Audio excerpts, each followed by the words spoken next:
Hello guys, எல்லாருக்கும் வணக்கம். நான் உங்க ஹரிகிரன் ஃப்ரம் மணிமி சோறு போடும் சேனல். இன்னைக்கு நம்ம பார்க்க இருக்கிறது is it wrong to try to pick up a girl in dungeon season 1 episode 7. இந்த எபிசோட பார்க்கறதுக்கு முன்னாடி please do watch the previous episode. அப்பதான் இதோட கண்டினியூட்டி புரியும், இல்லைனா சுத்தமாக புரியாது. வாங்க வீடியோக்குள்ள போகலாம்.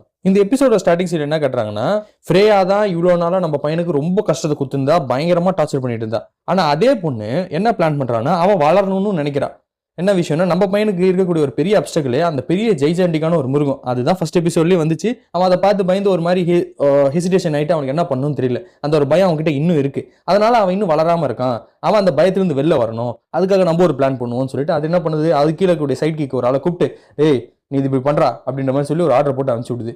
என்ன பிளான் வச்சிருக்கானுங்கன்னு தெரியல. அங்கே கட் பண்ணா நம்ம பையன் வந்து லிலியா கூட ஆல்ரெடி பேசி காம்ப்ரமைஸ் ஆயிடுச்சு. லிலியாவை கூட்டு வந்து ஹேஸ்டியா கிட்ட இன்ட்ரடியூஸ் பண்ணும் அப்படின்னு சொல்லி கூட்டு வரான். ஆனா இதுல ஒரு பிரச்சனை இருக்கு.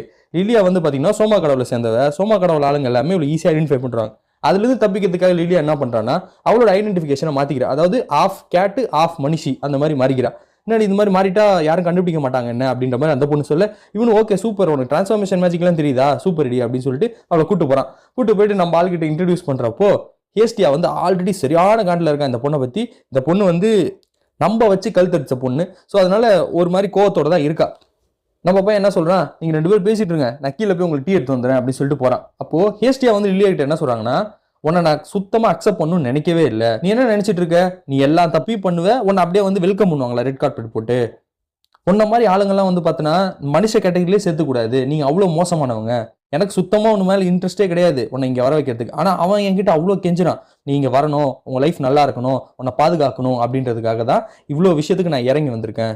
நீ இதெல்லாம் திருத்திக்கணும் அப்படின்னு நினைச்சேன்னா உனக்கு நான் ஒரு ஆப்பர்ச்சுனிட்டி தரேன் அப்படின்றத சொல்றாங்க. என்னன்னா, இதுக்கப்புறம் உன்ன மாதிரி யாருமே அவனை அப்படி ஏமாத்தக்கூடாது. அது நீ தான் பார்த்துக்கணும். அவன் இந்த மாதிரி ஒரு இடத்துல போய் மாட்டி ட்ராப் ஆகி இறந்துடக்கூடாது.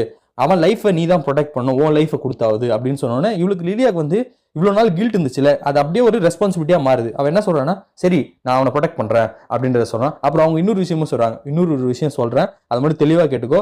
அவன் என்னதான் இருந்தாலும் அவன் கிட்ட நீ நெருங்கக்கூடாது, அவன் என்னோட பாய் ஃப்ரெண்டு, உனக்கு கிடையாது அப்படின்ற மாதிரி சொல்லவும், பொண்ணுங்களை பொறுத்த வரைக்கும் அந்த பொசசிவ்னஸ் இருக்கும். 2 பேருக்குமே ஒரு பையனை பிடிச்சி போயிருக்குன்னா யாரு அவங்க கிட்ட நெருங்குவாங்க அப்படின்றது அவங்களோட தாட்டாவே இருக்கும். நம்ம பையன் வரான், வந்தோடனே ஹேஸ்டி என்ன பண்றாங்கன்னா, அவனை ஒரு கையை பிடிச்சிட்டு சரி டார்லிங் கொடு, நான் டீ குடிக்கிறேன் அப்படின்றத சொல்றாங்க. இதெல்லாம் பார்த்து லிலியாவும் சும்மா இருப்பாளா? இவ்வளோ நாளா ஆம்பளைங்க வந்து அவளை அவ்வளோ டார்ச்சர் பண்ணியிருக்காங்க. ஆனால் இந்த ஒரு மனுஷன் மட்டும் அவளை அவ்வளோ பார்த்துக்கிட்டு அவன் மேலே அவ்வளோ கேரிங்காக இருக்கிறவனை எப்படி விடுவா? அவளும் சும்மா இருப்பாள். அவளும் போய் அவனை கட்டி பிடிச்சிட்டு மாஸ்டர் வாங்க எனக்கு நீங்கள் டீ கொடுங்க அப்படின்னு சொல்லி 2 பேரும் 2 சைடில் பிடிச்சி ஒராசுறாங்க.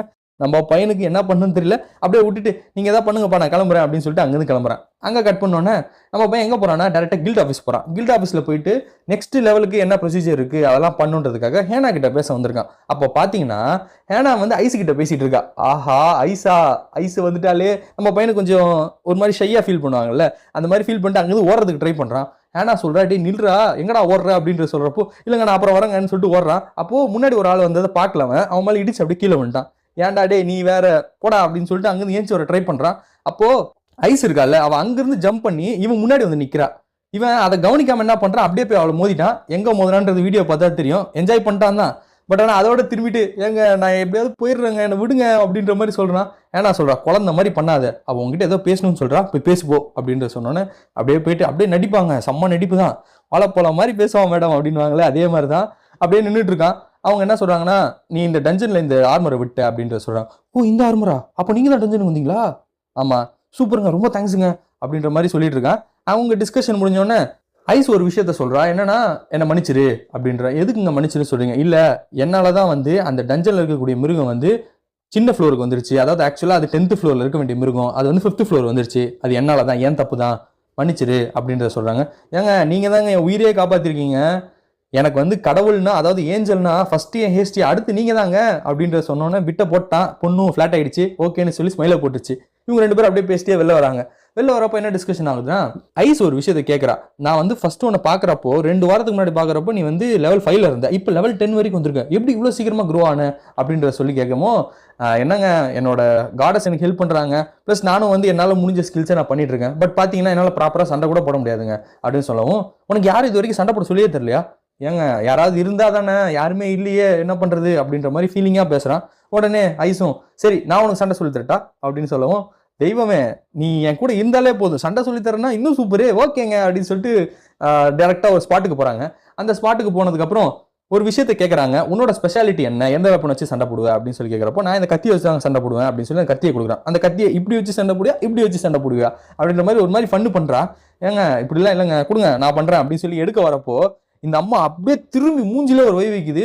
மூஞ்சி ஒரு சைடு விளங்கிடுச்சு அவனுக்கு. என்னவா இப்படி அடிக்கிற, சாப்பிட்டா தான் இருப்பேன்னு பார்த்தா இந்த அளவுக்கு வைக்கிற, சரியான அடியா இருக்கு, சரி அடுத்த வாட்டி நான் கேர்ஃபுல்லாக இருந்துக்கிறேன், வாங்க அடுத்து போகலாம் அப்படின்னு சொல்லவும் ஐஸுக்கு ஒரு விஷயம் புரிஞ்சிச்சு, நம்ம பையன் கொஞ்சம் வீக்கு, இதுக்கப்புறம் ஃபோர்ஸாக ஹேண்டில் பண்ணக்கூடாதுன்னு சொல்லிட்டு அவளோட கத்தியை எடுத்துட்டு கத்தியோட வாறு மட்டும் இருக்குல்ல அதை மட்டும் வச்சு சண்டை போடுறான். இவன் கத்தி எடுத்துக்கிட்டான், மோதி பார்க்கலான்னு சொல்லிட்டு ஒரு அடி கூட வைக்கல. அந்த பொண்ணு இவங்கள மாறி மாறி மாறி மாறி அடி வச்சுட்டு இருக்கு. இந்த இன்சிடென்ட் கட் பண்ணா ஆல்ரெடி நம்ம ஃப்ரேயா வந்து ஒருத்தங்கிட்ட டாஸ்க்கு கொடுத்து அனுப்பிச்சு விட்டுருக்கால, அந்த பைப்புல உள்ள வந்துட்டு டஞ்சன்ல இருக்கக்கூடிய மிருகத்தெல்லாம் அடிச்சு போட்டுட்டு இருக்கான். அப்போ திடீர்னு ஒரு மிருகம் ஒன்று வருது. அதாவது அந்த ஃபர்ஸ்ட் எபிசோட்ல ஒன்று பார்த்தோம் பார்த்தீங்கன்னா, ரெட் கலர் ஜெய்ஜாண்டிகா, பாதி மனுஷன் பாதி வந்து புல்லு மாதிரி, அது ஒன்று கையில கட்டையோட வருது. இதை பார்த்தோன்னா, நீ கரெக்டா இருப்படா, அவன் கட்டையை உடச்சு போட்டு இவனுக்கு ஒரு கத்தியை கொடுக்குறான், கொடுத்துட்டு இந்த கத்தியை வச்சு என் கூட சண்டை போடு அப்படின்னு சொல்லவும் அது கூட இவனும் சண்டை போட்டுக்கிட்டே இருக்கானுங்க பயங்கரமா. ஆக்சுவலா பார்த்தா இது வந்து ஒரு சண்டை மாதிரி இல்லை, ஒரு ட்ரைனிங் மாதிரி பண்ணிட்டு இருக்கிறான். அது காண்டாயிடுச்சு ஒரு கட்டத்துக்கு மேல. ஏன்டா கத்தியை வச்சு சும்மா சண்டை போட்டுக்கிட்டு உடனே நான் குத்தியே சாவடிக்கிறேன்னு சொல்லி குத்தி சாவடிக்க ட்ரை பண்றப்போ அதோட ஒரு கொம்பை இவன் உடச்சு விட்டான். உடச்சு விட்டுட்டு கத்தியில சண்டை போடவே மாட்டியா அப்படின்னு சொல்லவும் இவங்க கத்திலேயே சண்டை போட்டுட்டு இருக்காங்க. அந்த சண்டை போட்டு ரொம்ப நேரம் ஆனதுக்கப்புறம் என்ன ஆகுதுன்னா, இந்த ஒருத்தன் ட்ரெயின் பண்றதுக்கு ஒருத்தன் வந்தான்ல, அவனோட கத்தி ரெண்டா உடஞ்சு போச்சு. உடஞ்சு போனோன்னு இது பாத்தீங்கன்னா செம்ம அப்டேட்ல பயங்கர பிசிக்கல் இருக்கு. உடனே சொல்றான், இப்போ நீ ரெடி ஆயிட்ட கிளம்பி போ அப்படின்றத சொல்லிட்டு அங்க ஒரு டிஸ்கஷன் முடியுது. இங்க நம்ம பைப்புல அடி அடியா வாங்கிட்டு இருக்கான்ல, வாங்கி அன்கான்சியஸ் ஆகி மயக்க போட்டு கீழே விட்டான். நம்ம முன்னாடியே தெரிஞ்ச மாதிரி தான் நம்மளோட ஐஸுக்கு வந்து நம்ம பையன் மேல ஒரு சர்டன் லவ் இருக்கு, ஒரு சின்ன லெவல் ஆஃப் லவ் இருக்கு. அதனால அவன் என்ன பண்றான், அவனை எடுத்துட்டு போய் மடியில் உட்கார வச்சு அவன் தலையை அப்படியே வாடிட்டு இருக்கான். இவன் அப்படியே ஏஞ்சிட்டு, ஐயோ என்னங்க மடியில் உட்கார வச்சிருக்கீங்க அப்படின்னு சொல்லி ஏஞ்சிட்டு மறுபடியும் சண்டை போடுறான். மறுபடியும் உள்றான், மறுபடியும் அவன் மடியில் வச்சிருக்கான், மறுபடியும் எழுந்திருக்கிறான், மறுபடியும் மடியில் உள்றான். அப்படியே ஒரு கதை போய்கிட்டே இருக்கு. ஓரளவுக்கு சொல்ல போனா ஐஸ் மேலேயும் நம்ம பையனுக்கு லவ் இருக்கு, அவனுக்கும் ஐஸ் மேலே லவ் இருக்கு. இந்த சீக்வன்ஸ் அப்படியே ஆயிட்டு இருக்கு. ஒரு கட்டத்துக்கு மேல ஐஸுக்கே வந்து ரொம்ப போர் வச்சுது. போடாடே நான் கொஞ்ச நேரம் ரெஸ்ட் எடுக்கிறேன்டான்னு சொல்லிட்டு அவ போய் படுக்கிறா. அதாவது பவர் நாப்னு ஒரு கான்செப்ட் சொல்லி தரா. என்னன்னா, டஞ்சனுக்கு போனா வந்து நீங்க ரொம்ப நேரம் தூங்க முடியாது, உடனே படுத்தோன்னு கொஞ்ச நேரம் தூங்கிட்டு அப்புறம் ஏஞ்சி மற்ற வேலையை பார்க்க ஆரம்பிச்சிடணும். ஸோ பவர் நாப் எப்படி பண்ணணும் சொல்லித்தரேன்னு சொல்லி உடனே படுத்தோன்னு உடனே தூங்கிட்டா. அவ தூங்குறதை பார்த்தோன்னா ஆக்சுவலி பார்த்தீங்கன்னா இப்போ பிசிக்கலா டெவலப்டா இல்லை, ஒரு வல்னரபிளா இருக்கா, என்ன வேணா பண்ணலாம் அப்படின்ற மாதிரி அவரோட லிப்பு மட்டும் சிங்க் ஆகுது. அதை பார்த்தோன்னா நம்ம பையனுக்கு ஒரு மாதிரி சூடாயிட்டான்.